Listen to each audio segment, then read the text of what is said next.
Hello friends, स्वागत है आप लोग का हमारे यूट्यूब चैनल अर्चना ऑनलाइन क्लासेस में। तो आज के इस वीडियो में हम आप लोग को बिहार बोर्ड मैट्रिक एग्ज़ाम 2025 के लिए सोशल साइंस के जो है आपका जो खनिज संसाधन चैप्टर है इसका ऑल ऑब्जेक्टिव को लाए हैं, जो कि एनसीईआरटी बुक से हम आपको करवा रहे हैं। काफ़ी महत्वपूर्ण ये ऑब्जेक्टिव क्वेश्चन है और यही सारे जो आपके एकदम क्वेश्चन जो आपने कहीं भी देखा होगा आपको एकदम एनसीईआरटी से पूछे जाते हैं, जो कि आपके पीवाईक्यू में भी देखेंगे काफ़ी इससे प्रश्न आए हुए हैं। तो चलिए शुरू करते हैं आज के इस वीडियो को और ऑल क्वेश्चन को समझते हैं। जो भी आपको नहीं याद होगा उसे ज़रूर याद कर लीजिएगा। तो देख सकते हैं यहाँ पर पहला प्रश्न है कि भारत में लगभग कितने खनिज पाए जाते हैं।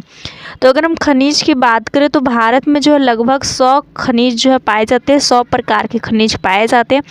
तो इसलिए इसका जो ऑप्शन बी है हमारा वो सही हो जाएगा। नेक्स्ट है, इनमें से कौन लौह युक्त खनिज का उदाहरण है। लौह युक्त खनिज यानी आपका ऐसा खनिज होता है जो कि जिसमें जो है लौह की मात्रा हो। तो जैसे आपका हो गया मैग्नीज, यहाँ पर दिया हुआ है, तो मैग्नीज जो है लौह युक्त खनिज का उदाहरण है। तो इसका राइट आंसर जो है यहाँ पर मैग्नीज हो जाएगा। अब अगला है कि इनमें से कौन जो है निम्नलिखित में कौन अधात्विक खनिज का उदाहरण है। तो अधात्विक खनिज यानी कि जिसमें धातु की मात्रा जो है नहीं होती है। तो यहाँ पर सोना, टीन, अभ्रक और ग्रेफाइट दिया हुआ है। तो राइट आंसर यहाँ पर अभ्रक हो जाएगा। तो ऑप्शन सी जो है इसका सही हो जाएगा। अब नेक्स्ट यहाँ पर देख सकते हैं पूछा जा रहा है कि किस खनिज को उद्योगों की जननी माना गया है।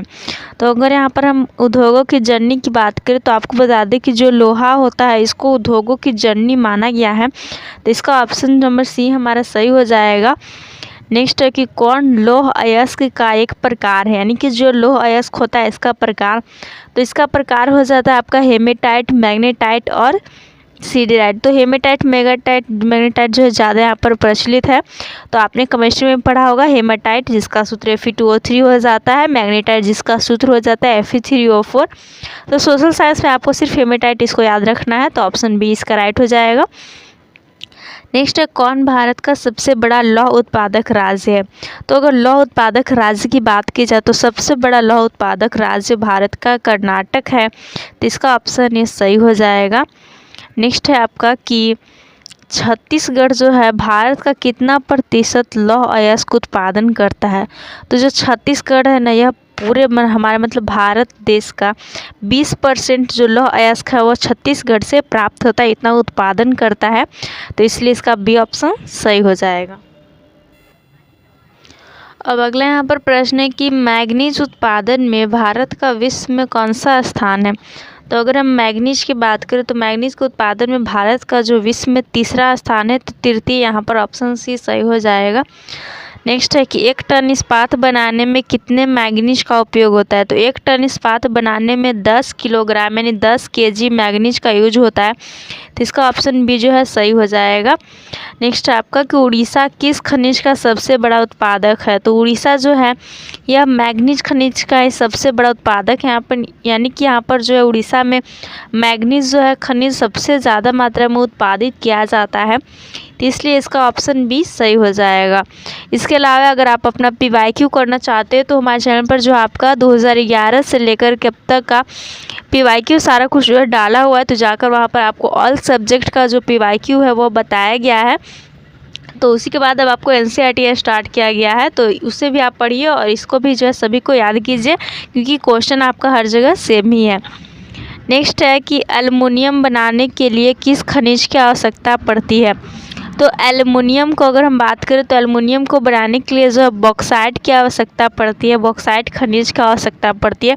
बॉक्साइट के अगर हम सूत्र की बात करें तो इसका सूत्र हो जाता है Al2O3 × 2H2O। तो यहाँ पर आपको सूत्र नहीं जानना है, बस बॉक्साइट याद रखना है। तो इसका ऑप्शन डी सही हो जाएगा।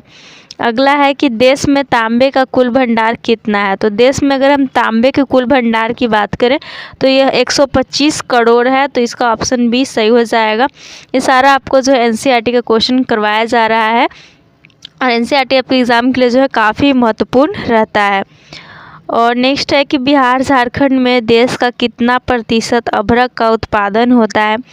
तो अगर हम बिहार झारखंड की बात करें तो इसमें देश का जो है 80% अभ्रक का उत्पादन होता है, इसलिए इसका ऑप्शन सी सही हो जाएगा।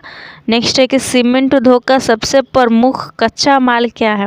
तो सीमेंट उद्योग का सबसे प्रमुख और कच्चा माल है चुनाव पत्थर, तो इसका ऑप्शन ए हमारा सही हो जाएगा। तो ये कुल हो गए आपके खनिज संसाधन के ऑल ऑब्जेक्टिव, यानी कि इस चैप्टर से आपको इतने ही ऑब्जेक्टिव है जो कि आपके PYQ में भी पूछे गए हैं और आपके एग्ज़ाम में भी पूछे जा सकते हैं। तो चलिए एंड करते हैं पर वीडियो को देखने के लिए धन्यवाद। Thanks for watching video.